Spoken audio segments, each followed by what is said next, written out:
Mais um vídeo para você que está estudando para o TSE Unificado, você que está se preparando aqui conosco no canal do Direção Concursos. Eu sou o Robson, sou professor de Direito Eleitoral. Um prazer estar aqui com você para a gente continuar o nosso estudo sobre o tema Direitos Políticos. Estamos fazendo esse curso de forma gratuita para você aqui no canal, para que você possa preparar-se da melhor maneira possível para esse grande concurso que nós teremos ainda em 2024. Direitos políticos é um dos assuntos mais importantes da sua prova, assunto que tem fundamento constitucional, reflete lá na Lei Complementar 64 de 90, reflete em vários outros aspectos do direito eleitoral. Então, é uma matéria que você tem que olhar com muito carinho, com muito cuidado, para você conseguir sair de todas as questões que o CESP-Sebrasp colocar na sua prova.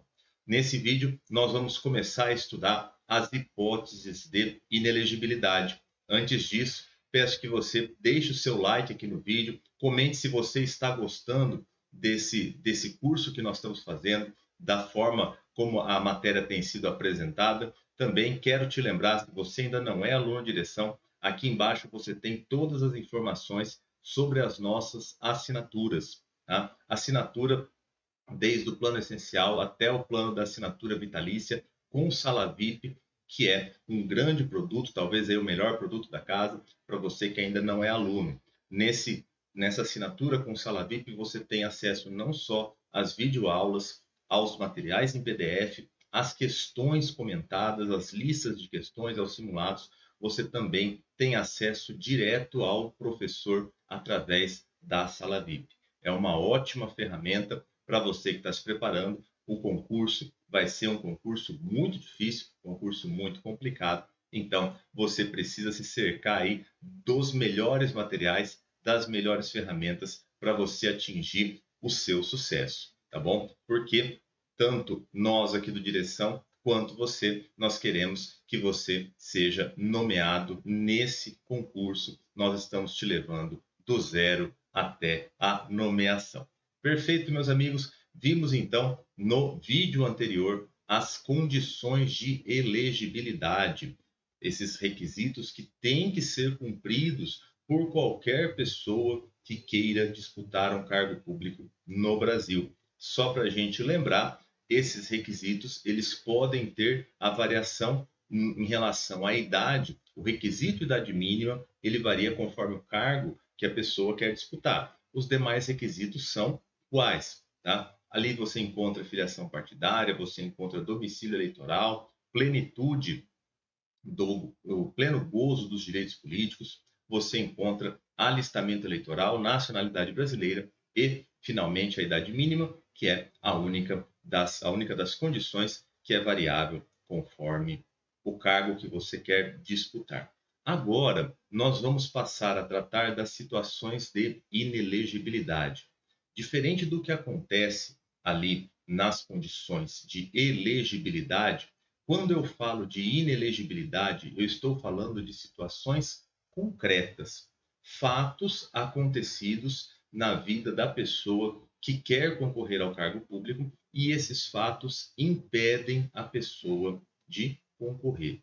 A presença dessas situações, de uma dessas situações de inelegibilidade, basta para impedir a pessoa de concorrer, ok? A gente vai começar expondo para você, de maneira geral, a ideia das inelegibilidades e depois a gente começa a tratar de forma específica de cada uma delas. Então, quando falamos de inelegibilidades, nós podemos encontrar como situações, hipóteses ou causas de inelegibilidade, tá? As três expressões têm o mesmo significado, vai depender aí do que o seu examinador preferir, tá bom? Elas estão previstas no artigo 14, parágrafos 4º ao 9º da Constituição, tá? As inelegibilidades constitucionais estão aqui no artigo 14, parágrafos 4º ao 9º. Professor, só a Constituição prevê hipóteses de inelegibilidade, situações de inelegibilidade, causas de inelegibilidade? Não, não. A Constituição traz algumas e você vai ver quando a gente chegar no parágrafo 9º, ela vai dizer que a lei complementar vai poder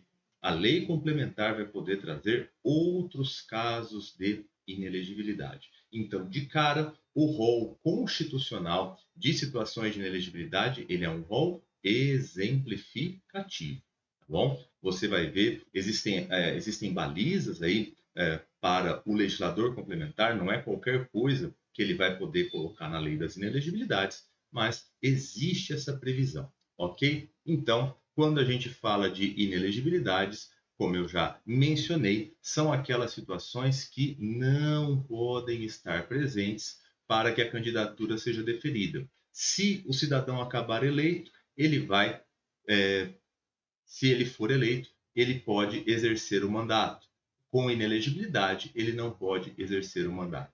Essas situações, portanto, têm característica subjetiva. Essas condições, essas hipóteses, elas dizem respeito a cada um dos candidatos e candidatas. Você vai ver, isso é importante, porque quando a gente falava, por exemplo, das condições de elegibilidade, eu te falava, idade mínima 30 anos para concorrer a governador. Ou você tem, ou você não tem. Não existe interpretação nisso aí. Na inelegibilidade é diferente.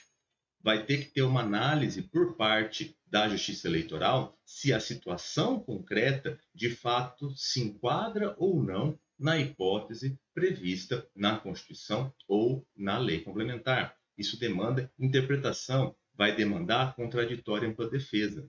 Por exemplo, vai ter todo um rito para você apontar essa situação. A grande diferença entre inelegibilidade e condição de elegibilidade é que as circunstâncias de inelegibilidade, elas são fáticas, são fatos relacionados diretamente ao pretenso candidato e elas impedem de concorrer ao pleito. Da mesma forma que acontece com as condições de elegibilidade, a súmula 45 autoriza o juiz a conhecer de ofício a existência das situações, das causas de inelegibilidade, tá?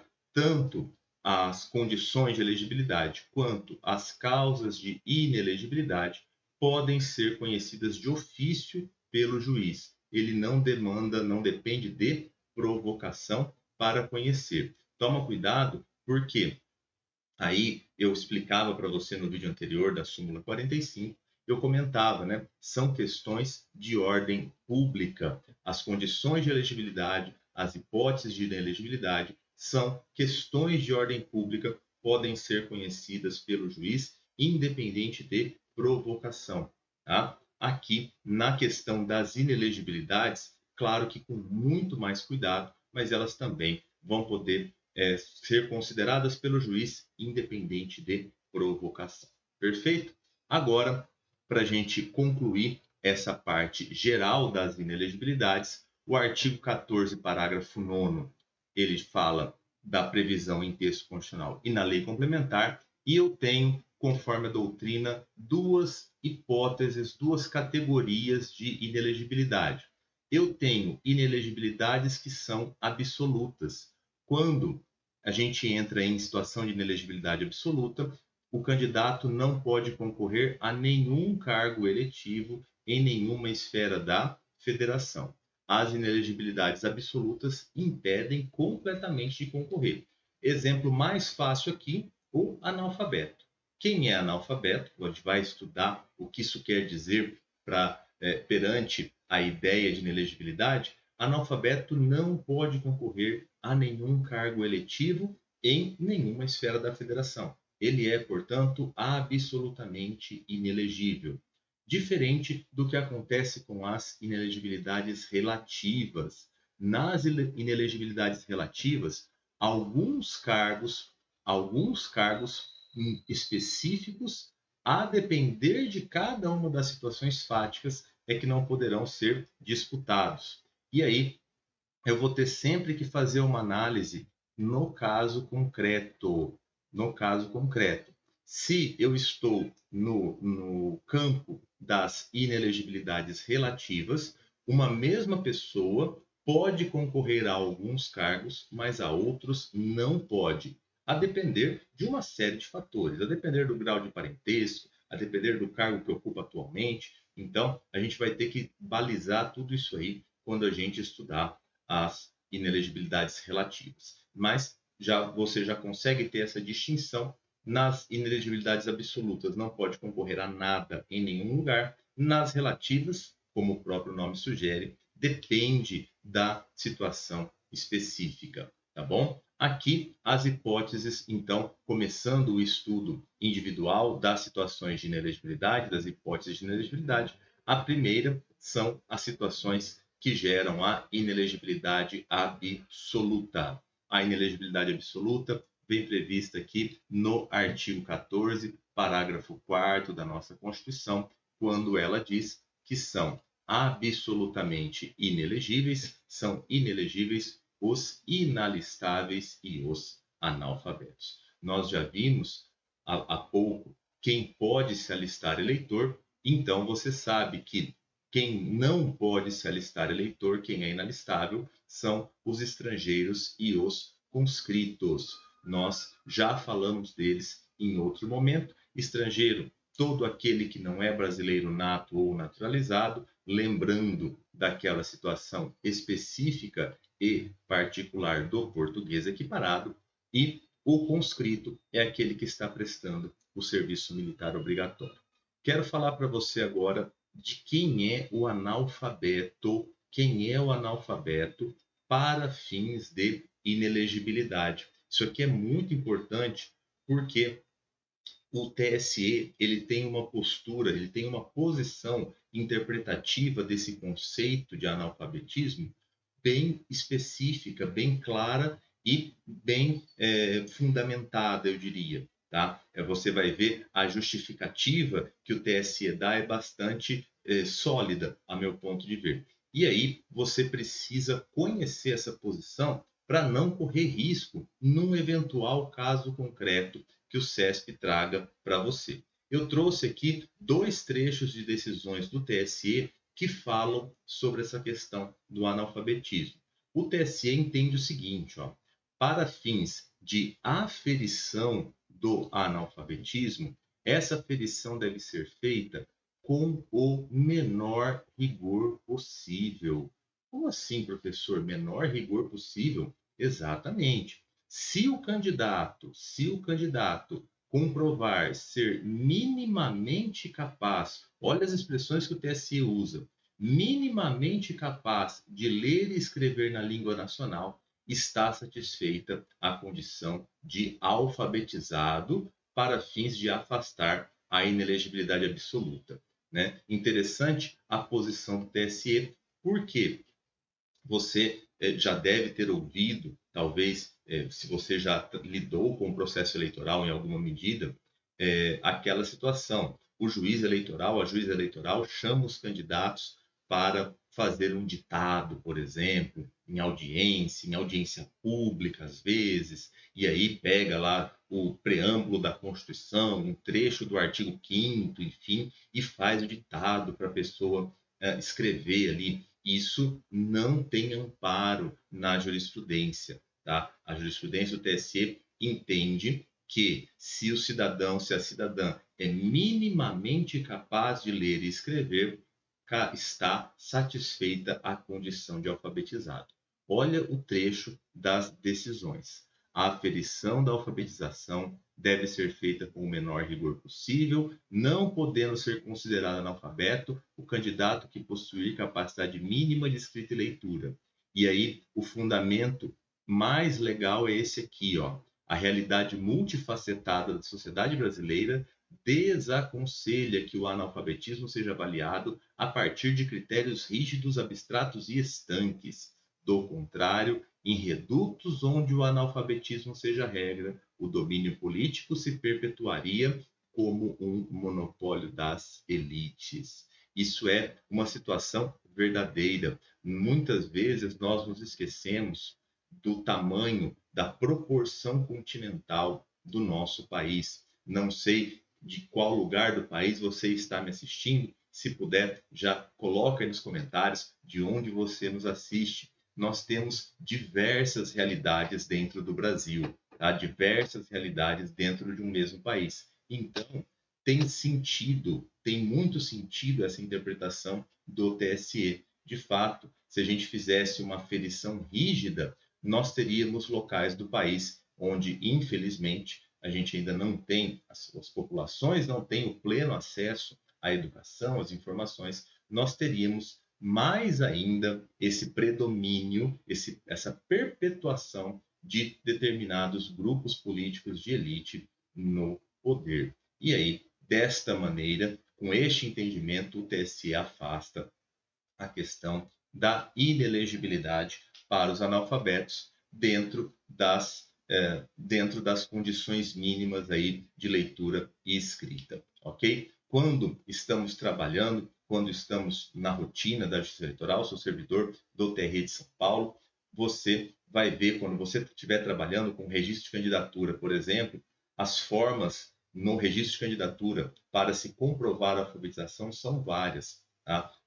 Por exemplo, tem até súmula falando que a apresentação da CNH como documento de identidade é suficiente para confirmar a alfabetização. Você pode, claro, apresentar o diploma de conclusão de nível fundamental, de nível médio, nível superior e assim por diante, mas você pode, por exemplo, comparecer perante o servidor da Justiça Eleitoral e fazer uma declaração de próprio punho, dizendo que você sabe ler e escrever. Isso é o suficiente. Isso basta para você caracterizar, para você demonstrar que você tem a alfabetização, essa capacidade mínima de leitura e escrita nos termos das decisões do TSE. Beleza? Agora eu quero mostrar para você, resumidamente, quais são as situações de inelegibilidade relativa. Tá? Inelegibilidade relativa, eu já mencionei, ela depende de condições, depende da situação em que você está, depende da situação para a qual você quer concorrer.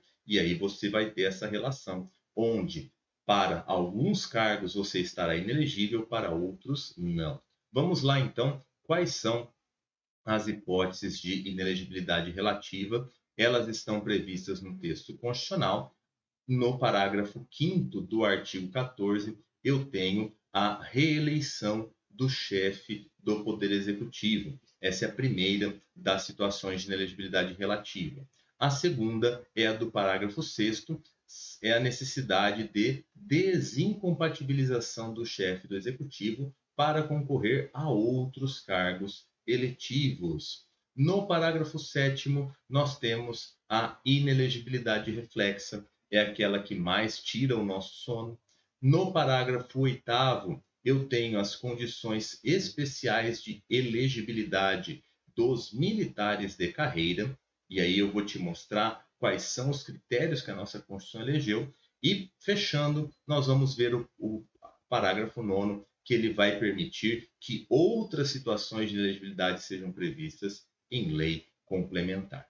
Então, meus amigos, esta é a visão geral do tema inelegibilidades. Já vimos a inelegibilidade absoluta e agora nós vamos, no próximo vídeo, começar o estudo das inelegibilidades relativas. Esse é um tema muito gostoso de ser estudado e muito difícil. Peço que você fique atento aí, ative as notificações. Assim que a gente postar a continuidade do curso, venha com a gente, venha estudar na direção certa, tá bom? Para que a sua preparação aconteça da melhor forma possível. Espero que você tenha gostado desse conteúdo. Se gostou, não esqueça, mais uma vez, de deixar o seu like, a sua opinião, a sua dúvida. A gente se vê no próximo vídeo. Um grande abraço, até mais!